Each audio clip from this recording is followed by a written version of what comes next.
Hello and welcome. Our objective is to analyze the data associated with Chicago crime statistics and predict whether there is a correlation between Chicago weather and crime. By creating models to test out different variables, we hope to understand to what extent the changes in weather contribute to change in various aspects of crime in Chicago. Before we look into the analysis made, we will take a look at the models in BigQuery, which have allowed us to perform this analysis in Data Studio.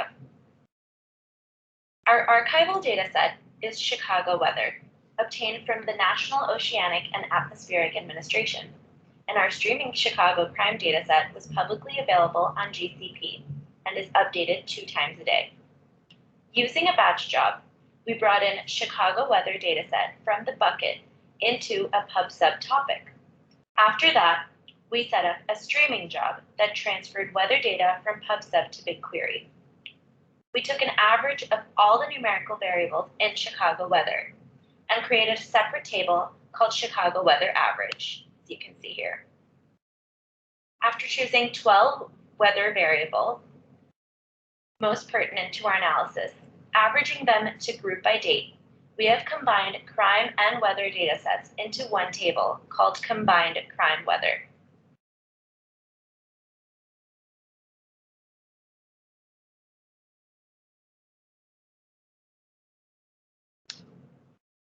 Our first slide is demonstrating whether we are able to predict crime location with various weather temperatures.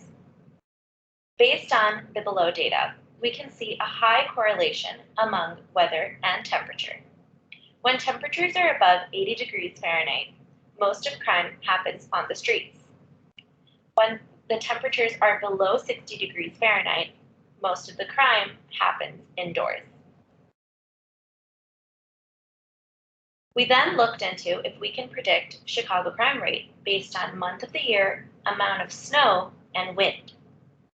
With an R-squared value of 73.68%, we can say that the month of the year, amounts to snow and wind are fairly good predictors for the number of crimes committed.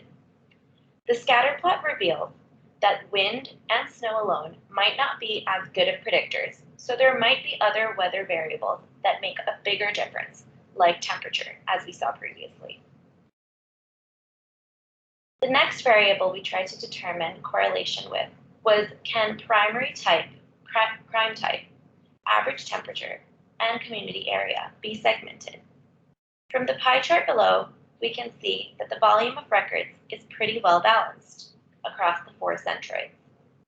The bar chart below shows the categorical distribution of the primary crime committed across each centroid.